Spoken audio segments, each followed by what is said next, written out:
नमस्कार दोस्तों। अभी हाल ही में किसानों के जो प्रदर्शन हुए हैं नए बिल के विरोध में, ज़्यादातर लोगों को ये पता ही नहीं है कि आखिर किसान इस बात का विरोध क्यों कर रहे हैं।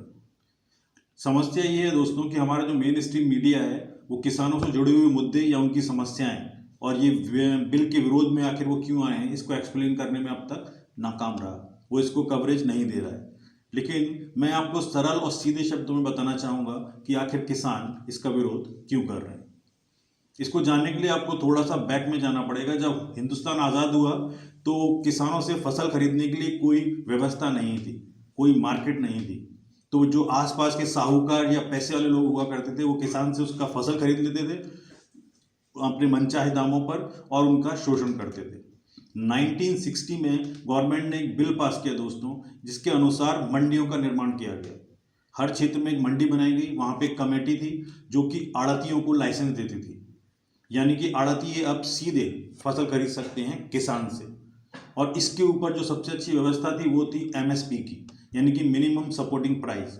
अगर किसान अपना फसल नहीं बेच पाता है मंडी के अंदर, उसको सही रेट नहीं मिलते हैं, तो गवर्नमेंट द्वारा लागू एमएसपी यानी कि मिनिमम सपोर्टिंग प्राइस वो गवर्नमेंट को भी वहाँ पर बेच सकता था।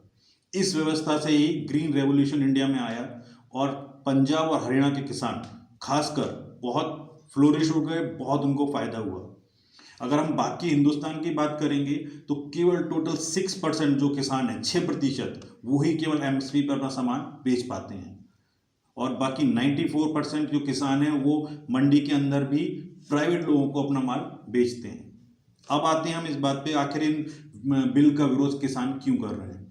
सबसे बड़ी समस्या ये है कि मार्केट ओपन कर देने से, यानी कि फ्री मार्केट कर देने से, जो बायर्स है वो कोई भी हो सकता है जिसके पास एक पैन कार्ड हो। वो कंपनी भी हो सकती है, कोई इंडिविजुअल भी हो सकता है, और उनके ऊपर सरकार का कोई किसी तरह का भी नियंत्रण नहीं रहेगा। अगर नियंत्रण नहीं रहेगा तो ना तो रेट की कोई बात हो सकती है दोस्तों, ना ही एमएसपी उन पे आप इन्फोर्स कर सकते हैं।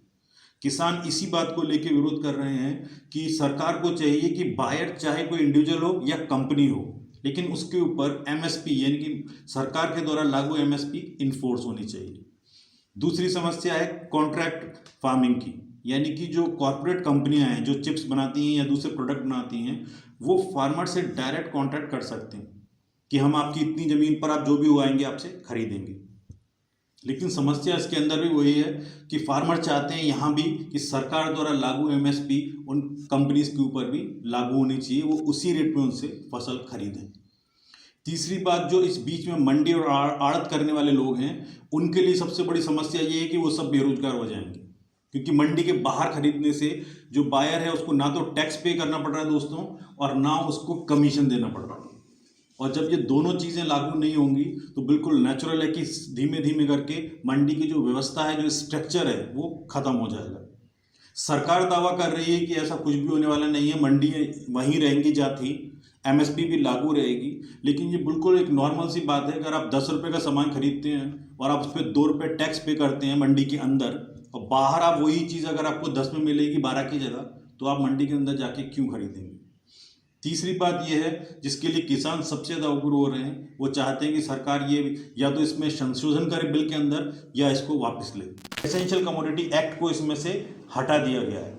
उसका सबसे बैड इफेक्ट होगा किसान पर वो ये कि आप पहले जो चीज़ें थी उनको स्टोर करने की एक कंट्रोल था गवर्नमेंट का, उसके ऊपर एक लॉ था कि आप एसेंशियल कमोडिटीज़ को एक पर्टिकुलर लिमिट के बाद स्टोर नहीं कर सकते हैं। ये लॉ हटा देने से आप जो भी लोग जिनके पास स्टोर करने की क्षमता है या बहुत पैसा है, वो किसी भी दाम में किसान से माल ले सकते हैं और उसको अनचाहे टाइम तक अपने पास स्टोर कर सकते हैं। यानी कि दूसरे शब्दों में आप कहें तो मार्केट को वो मैनिपुलेट कर सकते हैं। जैसे ही दाम कम होगा वो माल खरीद लेंगे किसान से और कुछ दिन उसको रोकेंगे अपने पास, मार्केट के रेट बढ़ने पर वो उसको रिलीज़ करेंगे। सरकार कहती है कि एक जो देश है उसके अंदर एक मार्केट होनी चाहिए और किसान जहाँ चाहे वहाँ जाके अपना माल बेच सकता है। लेकिन दोस्तों ऐसा नहीं है। इस देश में अगर आप देखें तो 86% की जो किसान हैं वो अपने शहर से दूसरे शहर में जाके भी अपनी फसल को नहीं बेच पाते, क्योंकि इसके अंदर ट्रांसपोर्टेशन है, उनका भाड़ा है और उनके पास इतनी ज़मीन नहीं है कि फसल उतनी क्वांटिटी में हो कि वो दूसरी जगह जाके बेचें।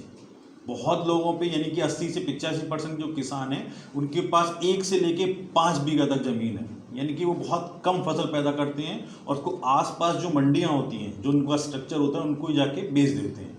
तो इस लॉ से अगर हम कहें वन नेशन और वन मार्केट होगा तो कुछ किसानों को बेनिफिट होने वाला है, वो भी ऐसा कुछ दिखता नहीं है। तीसरी बात आती है एमएसपी पे, जिसका किसान सबसे ज़्यादा विरोध कर रहे हैं।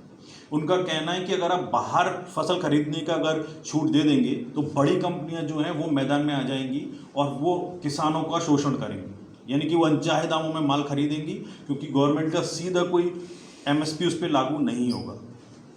और कॉन्ट्रैक्ट फार्मिंग की जो बात इसमें की जा रही है, कॉन्ट्रैक्ट फार्मिंग ऐसा है दोस्तों कि अगर बड़े कारपोरेट इस फसल खरीदने में आ गए तो वो कंपनी जैसे पेप्सी है, ये लोग जो चिप्स बनाते हैं, ये सीधे किसान से कॉन्ट्रैक्ट कर सकते हैं कि हम आपके खेत में होने वाला सारा माल खरीद लेंगे और उसका एक ये रेट है। यानी कि घुमा फिरा के अगर देखा जाए तो सीधी बात, जिस बात का किसान सबसे ज़्यादा विरोध कर रहे हैं कि ये तीनों बिल आखिर कारपोरेट को इनडायरेक्टली फ़ायदा पहुंचाने के लिए किए गए हैं। इसका किसानों का शोषण होने का रास्ता खुल जाएगा और वो सबसे बड़ी बात यह है कि कोर्ट भी नहीं जा सकते। इस लॉ के जो अंतर्गत बात है कि अगर किसान कोई डिस्प्यूट होता है उसका बायर से, वो केवल एसडीएम को जाके एक लेटर दे सकता है दोस्तों, वो जाके सीधे कोर्ट में उसको सू नहीं कर सकता, यानी कोर्ट में उसको नहीं खींच सकता उस कंपनी को। तो ये बेसिक बातें हैं, मैंने आपको बहुत सीधे और सरल शब्दों में समझाने की कोशिश की है कि इतने दिनों से किसान क्यों सड़कों पर आए हुए हैं। वो चाहते हैं कि सरकार एमएसपी एक लॉ बनाए कि अगर बाहर से बायर खरीदते हैं लेकिन उनके ऊपर इन्फोर्स हो मिनिमम सपोर्टिंग प्राइस।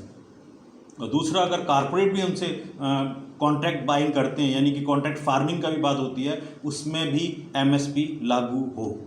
तो ये थी आखिर बेसिक बात जिसकी वजह से किसान सड़कों पर आए हैं और इस सरकार का विरोध कर रहे हैं। मैं उम्मीद करता हूँ ये जानकारी आपको अच्छी लगेगी, आपके काम की होगी। अगर आपको मेरा काम पसंद है तो प्लीज़ सब्सक्राइब करें और हमारे चैनल को लाइक करें। नमस्कार।